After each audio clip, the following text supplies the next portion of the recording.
আসসালামু আলাইকুম প্রিয় শিক্ষার্থীরা, আশা করি আল্লাহর রহমতে ভালো আছো। আজকে তোমাদের বহুল আকাঙ্ক্ষিত মেডিকেল ভর্তি পরীক্ষার সার্কুলার প্রকাশিত হয়েছে। আগামীকাল থেকে তোমরা আবেদন করা শুরু করবে ইনশাআল্লাহ। তবে আবেদন করার পূর্বে তোমরা কিভাবে মেডিকেল এবং ডেন্টাল কলেজের চয়েস লিস্ট তৈরি করবে সেই সম্পর্কে বিস্তারিত থাকবে আমাদের আজকের এই ভিডিওতে। তার পূর্বে আমরা একটি গুরুত্বপূর্ণ তথ্য জেনে নিতে চাই। প্রতি বছরের ন্যায় এবছর মেডিকেল ভর্তি পরীক্ষা হবে 200 নম্বরে। তার মধ্যে জিপিএর উপরে থাকবে 100 নম্বর এবং আমাদের লিখিত পরীক্ষার উপরে থাকবে 100 নম্বর।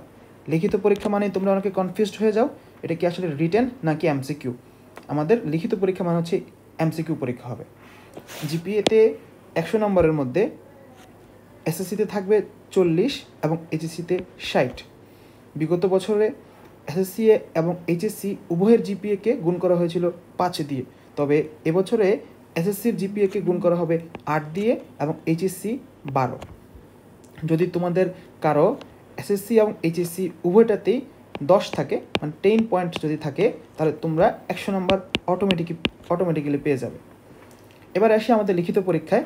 লিখিত পরীক্ষার মধ্যে জীববিজ্ঞানের উপরে নাম্বার থাকবে 30, রসায়নে 25, পদার্থবিজ্ঞানে 15, ইংরেজিতে 15 এবং সাধারণ জ্ঞান, প্রবণতা ও মানবিক গুণাবলীর উপরে থাকবে 15।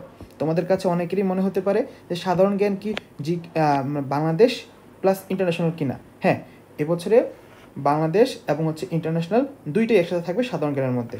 এছাড়াও থাকবে প্রবণতা এবং মানবিক গুণাবলী। এই সবগুলো মিলিয়ে মোট 200 নম্বরের উপরে তোমাদের পজিশন করা হবে। আর এই তথ্যটা তোমাদের সবারই জানা আছে যে লিখিত পরীক্ষায় যদি তোমরা কেউ একটা এমসিকিউ ভুল দিয়ে থাকো, সেক্ষেত্রে তোমার কাছ থেকে এক্সট্রা 0.25 নাম্বার কেটে নেবে। আর এবছরে যেটা সবচেয়ে বড় ধামাকা বলা যায়, সেটা হচ্ছে পরীক্ষার সময় 1 ঘন্টা 15 মিনিট। যেহেতু সময় কিছুটা বাড়িয়েছে, তার মানে আমরা বলতে পারি হয়তোবা তাদের কাছে একটা মাস্টার প্ল্যান আছে। হয়তোবা এবছরে কিছু প্রশ্ন অনুধাবনমূলক আসতে পারে, যেহেতু আবার প্রবণতাও অ্যাড করেছে এবং মানবিক গুণাবলীও অ্যাড করেছে, এজন্য কিছুটা সময় হয়তো তারা বাড়িয়ে দিয়েছে। এরপরে আগামীকাল অথবা কিছুক্ষণ পরেই আমরা তোমাদেরকে এরকম একটা সফট কপি দিয়ে দিব, যেটা নিয়ে তোমরা যখন দোকানে যাওয়ার পরে একদম এই ফর্মটার মতো করে যে তথ্যগুলো দেওয়া আছে ওনাকে বলবা যে আপনি ঠিক এই ফর্মে যে তথ্যগুলো দেওয়া আছে এই তথ্যগুলোর উপর ভিত্তি করে আমার আবেদনটা করে দিবেন। প্রথমেই আসি, তোমার নাম যেটা তোমার সার্টিফিকেটে আছে ঠিক সেইভাবেই সম্পূর্ণ নামটা এখানে তোমার নামটা লিখে দিবা। এরপরে 2টা মোবাইল নাম্বার প্রয়োজন হয়। তুমি প্রথম যে মোবাইল নাম্বারটা দিবা, খুব ভালোভাবে মনে রাখো, তুমি প্রথম যে মোবাইল নাম্বারটা দিবা ওই মোবাইল নাম্বারটাকে হইতে হবে অ্যাক্টিভেট, কারণ ওই মোবাইল নাম্বারেই তোমার সকল প্রয়োজনীয় SMS যাবে, তোমার পিন পাসওয়ার্ড যাবে এবং তোমার সেন্টার কোড, তুমি কোথায় পরীক্ষা দিবা, অর্থাৎ সকল তথ্যের এবং সকল মেসেজ কিন্তু এই নাম্বারটাতে আসবে। এর জন্য প্রথম নাম্বারটাকে খুব সতর্কতার সাথে লিখতে হবে এবং এই চেষ্টা করবা এই নাম্বারটা যেন তোমার হয়। সেকেন্ড যেই নাম্বারটা দিবা সেটা হচ্ছে তোমার আব্বু কিংবা আম্মু অথবা তোমার অভিভাবকদের মধ্যে যে কোনো একজন দিতে পারো। এই নাম্বারটা হচ্ছে আমাদের মানে যে কোনো তথ্য যদি প্রয়োজন হয় ওইটা জানানোর জন্য, যদি প্রথম নাম্বারটা না পাওয়া যায়, তবে তোমরা সর্বোচ্চ চেষ্টা করবা যে তোমাদের প্রথম নাম্বারটা যেটা দিবা ওইটা যেন অ্যাক্টিভেট হয়। এরপরে আসি কোয়েশ্চেন ল্যাঙ্গুয়েজ। যেহেতু তোমরা সবাই এখানে বাংলাতেই পরীক্ষা দিবা, কোয়েশ্চেন ল্যাঙ্গুয়েজ হিসেবে অবশ্যই বাংলাকে সিলেক্ট করে দিবা। ইংলিশ সিলেক্ট করলে কিন্তু তোমার কোয়েশ্চেন কিন্তু ইংলিশে আসবে, তখন কিন্তু সমস্যা হবে। এবারে আসি ছবির ক্ষেত্রে। ছবি নিয়ে অনেক তোমাদের কল্পনা জল্পনা আছে। অনেক জায়গাতে কিন্তু ছবিতে কান দেখানো লাগে, চুল দেখানো লাগে। মেডিকেল ভর্তি পরীক্ষায় কিন্তু এরকম বাধ্যবাধকতা নেই। অন্যান্য বছরে যেটা হইতো শুধুমাত্র ফেস দেখালেই হইতো, অর্থাৎ তোমরা শুধুমাত্র হিজাব পরে ছবি দিতে পারবা, নিকাবটা পরা যাবে না। তবে এই বছরের সার্কুলার কিন্তু ওইভাবে বলা হয় না যে হিজাব পড়তে পারবা কিনা, নিকাব পড়তে পারবা কিনা, এরকম কোনো কথা বলা হয় নাই। তবে মেডিকেল ভর্তি পরীক্ষায় মাঝে মধ্যে স্যার ম্যাডামরা তোমার ফেসের সাথে তোমার আইডি কার্ড কিংবা তোমার যে প্রবেশপত্র যেটা থাকবে তার সাথে ছবিটা মিলাইতে পারে। এই কারণে চেষ্টা করবা যে হিজাব পরে এবং নিকাব না পরে ছবি দেওয়ার জন্য। এটা হচ্ছে মেয়েদের ক্ষেত্রে। আর ছেলেদের ক্ষেত্রে তো আমরা ওপেন ছবি দিব আর কি। এরপরে সিগনেচারটা গুরুত্বপূর্ণ। তোমার এই সিগনেচারটা হবে তুমি মেডিকেল ভর্তি পরীক্ষায় তোমার প্রশ্নে ঠিক যেভাবে সিগনেচার দিবা, এই সিগনেচারটা গুরুত্বপূর্ণ। এই সিগনেচারের সাথে অবশ্যই তোমার মেডিকেল ভর্তি পরীক্ষায় যে সিগনেচার থাকবে তার মিল থাকতেই হবে। এই জন্য তুমি যেটা করতে পারো, সিগনেচারের মধ্যে খুব সুন্দরভাবে শুধুমাত্র তোমার নামটাই লিখে দিতে পারো। মানে কোনো পেঁচিয়ে গুছিয়ে না লিখে জাস্ট ABCD মানে একটা সাংকেতিক চিহ্ন হিসেবে তুমি সুন্দর করে তোমার নামটা লিখে দিতে পারো। এরপরে আসি খুব গুরুত্বপূর্ণ তথ্য, SSC এবং HSCর রোল ও রেজিস্ট্রেশন নাম্বার। তোমরা অনেকেই মাঝে মধ্যে SSC এবং HSCর রোল রেজিস্ট্রেশন পেঁচায় ফেলো এবং রোল নাম্বারগুলোকে গুলিয়ে ফেলো। এর কোনোভাবে গোলানো যাবে না। রোল রেজিস্ট্রেশন নাম্বার তোমাদের যে সার্টিফিকেট কিংবা প্রবেশপত্র আছে ওগুলো দেখে লিখে দেবা।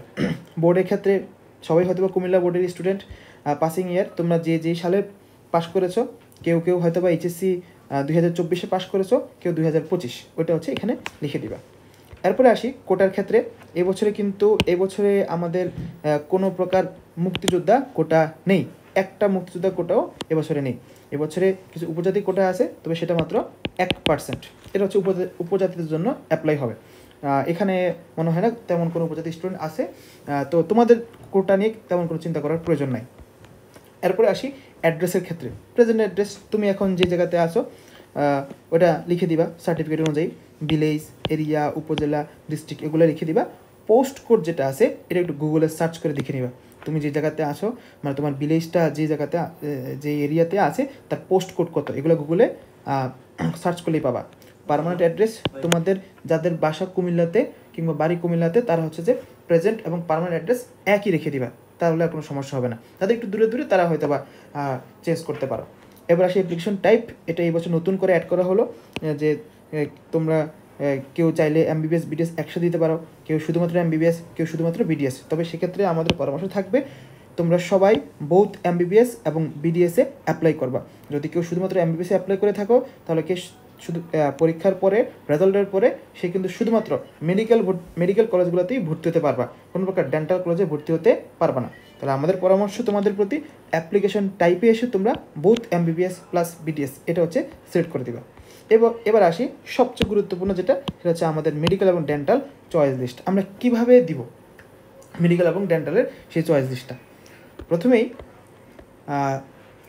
যেহেতু কিছুটা কোড নাম্বারে চেঞ্জ এসেছে, আমরা কোড নাম্বার দিকে না তাকিয়ে আমরা চিন্তা করবো বা চেষ্টা করবো হচ্ছে যেভাবে আমাদের কাছাকাছি হয় কলেজগুলা কিংবা যে কলেজগুলোতে খুব ভালো পড়ালেখা হয় ওগুলোকে আমরা উপরে দেওয়ার জন্য আমরা যেভাবে সার্কুলার দেওয়া আছে তার থেকে বেরিয়ে এসে আমাদের কাছে যেভাবে মনে হয়েছে যে তোমরা যদি এইভাবে চয়েস লিস্টটা দাও তোমাদের জন্য এটা খুব ভালো হবে। তোমরা প্রথমে দিতে পারো ঢাকা মেডিকেল কলেজ, তারপরে সলিমুল্লাহ, তারপরে শহীদ সোহরাওয়ার্দী। এখন মুগদা নিয়ে একটু প্রশ্ন আছে। তোমরা যদি কেউ মনে করো যে আমি ঢাকাতেই পড়তে চাই তাহলে তুমি সোহরাওয়ার্দী মেডিকেল কলেজের পরে মুগদা মেডিকেল কলেজ দিতে পারো। আর যদি কেউ মনে করে যে না আমি ঢাকাতেই পড়তে হবে এমন কোনো কথা নেই, তাহলে তুমি সোহরাওয়ার্দী মেডিকেলের পরে ময়মনসিংহ মেডিকেল কলেজ দিতে পারো। ময়মনসিংহ, চট্টগ্রাম, তারপরে রাজশাহী মেডিকেল কলেজ, তারপর হচ্ছে Sylhet MAG Osmani medical college, এবং ওসমানী মেডিকেল কলেজের পরে তুমি দিতে পারো কুমিল্লা মেডিকেল কলেজ। কারণ ওসমানী মেডিকেলের পরে যে দুইটা আছে বরিশাল এবং হচ্ছে রংপুর, এই দুইটা মেডিকেল কলেজ অনেক দূরে এবং আমাদের কুমিল্লা থেকে আসা যাওয়া করাও অনেক বেশি কষ্টকর। এজন্য তোমরা ওসমানী মেডিকেল কলেজের পরে কুমিল্লা মেডিকেল কলেজ দিতে পারো। আর বাকিগুলো তোমাদেরকে সাজিয়ে দিলাম। এরপর যদি তোমাদের কাছে মনে হয় না আমি এটাকে আরও একটু মডিফাই করতে চাই, তাহলে তুমি তোমার মতো করে, যদি তোমার কাছে মনে হয় তুমি বাসার কাছাকাছি থাকবা, সেক্ষেত্রে কাছাকাছি মেডিকেলগুলোকে দিতে পারো, এটা তোমার উপর ডিপেন্ডেন্ট। এরপরে তুমি দেবে হচ্ছে ডেন্টাল কলেজ যেগুলো আছে ওগুলো তুমি এভাবে দিতে পারো। এগুলোতে আশা করি এখন চেঞ্জ করার প্রয়োজন নেই। তুমি ঢাকা ডেন্টাল কলেজ, তারপর স্যার সলিমুল্লাহ, তারপর Shahid Suhrawardy medical dental college, তারপরে হচ্ছে যে Mymensingh medical college dental unit, Chittagong, Rajshahi, Osmani এবং হচ্ছে রংপুর, সর্বশেষ Sher-e-Bangla medical college dental unit তোমরা এভাবে দিতে পারবে। তবে তোমরা সবার প্রথমে দিবে হচ্ছে মেডিকেল কলেজগুলোর নাম, তারপর হচ্ছে ডেন্টাল কলেজগুলোর নাম। তাহলে দেখো আমাদের প্রথমে কী আছে। তোমরা যখন ফর্মটা ফিল আপ করবা তখন শুরুতে ধরো এখানে লেখো 11, তারপরে 28, তারপরে 24, তারপরে হচ্ছে 40, তারপরে 14, তারপরে হচ্ছে 12, এভাবে হচ্ছে সিরিয়ালি লিখে দেবা। একদম শেষ পর্যায়ে এসে হয়তো বা তুমি এখানে পাবা হচ্ছে 78, তারপর এখানে পাবা হচ্ছে 76, তারপর এখানে পাবা হচ্ছে 74, এভাবে হচ্ছে তুমি সিরিয়ালি লিখে যাবা। এটা হচ্ছে তোমার মেডিকেলের চয়েসটা। এবং যখন দোকানে দিয়ে আসবা অবশ্যই বলবো যে আমি যেভাবে সিরিয়ালটা লিখে দিছি আপনি এইভাবেই ফিল আপ করে দেবেন। এরপর আসি সেন্টারের ক্ষেত্রে, অনেক গুরুত্বপূর্ণ। যেহেতু আমরা সবাই এখানে কুমিল্লারই, আমাদের সবার সেন্টার কুমিল্লাতেই পড়বে বলে আমরা আশা রাখি। তোমরা যেহেতু আগামীকালকে আবেদন করা মানেই তোমার সেন্টার কুমিল্লাতে পড়বে, এটা মোটামুটি এটা বলা যায় যে 99% শিওর। যদি এমন হয় যে আমরা ওই সেই পরীক্ষার একদিন আগে বা 2 দিন আগে যদি আবেদন করি, সেক্ষেত্রে একটু কোথায় সেন্টার পরিবর্তনের সমস্যা হতে পারে। তবে যেহেতু তোমরা আগামীকালকে আবেদন করবে ইনশাল্লাহ, তোমাদের সেন্টার কুমিল্লাতেই পড়বে। এবং সেন্টার চয়েস করার ক্ষেত্রে তোমরা কুমিল্লার মেডিকেল কলেজ, তার কোড হচ্ছে 19 নাম্বার কোড। এরপরে তোমরা দিতে পারো ঢাকা ডেন্টাল, এটা হচ্ছে 71, এবং অথবা দিতে পারো চট্টগ্রাম 72 যার কোড। তোমরা কোড অনুযায়ী বুঝে বুঝে তারপর দিয়ে আসবে। এবার আসি কুমিল্লা মেডিকেল কলেজের আন্ডারে 2টা ভেন্যু আছে, এটা হচ্ছে সেন্টার। সেন্টারে পরীক্ষা হইতেও পারে, নাও হতে পারে।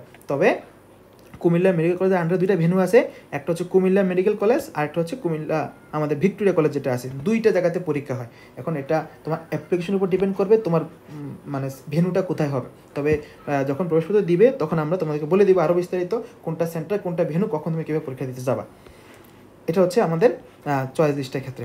এবারে আসি এই অ্যাপ্লিকেশন টাইপ এবং চয়েস লিস্ট নিয়ে 2টা কথা আছে। এবার যখন তোমরা আবেদন করবা, আবেদন করার পরে যখন ফি জমা দিবা, ফি জমা দেওয়ার পরে তুমি কোনোভাবেই আর তোমার অ্যাপ্লিকেশন টাইপটা চেঞ্জ করতে পারবা না, কোনো সুযোগ নাই। অর্থাৎ তুমি অ্যাপ্লিকেশন টাইপটা প্রথমবার যখন দিবা এটা তখনই ফিক্স হয়ে যাবে। তবে আবেদন ফি জমা দেওয়ার পরে তুমি সর্বোচ্চ দুইবার এই যে তোমার যে পছন্দ ক্রম যেটা আছে, তুমি মেডিকেল কোনটা আগে দিবা কোনটা পরে দিবা ওটাকে চেঞ্জ করতে পারবা। তবে 2বারের বেশি চেঞ্জ করার কোনো প্রয়োজন নেই বলে আশা রাখি। এগুলোই হচ্ছে আমাদের আপাতত আজকের তোমরা কিভাবে আবেদন করবা। এরপরে যদি কোনো প্রশ্ন থাকে কমেন্টে জানাও, আমরা সমাধান করে দেবো ইনশাআল্লাহ।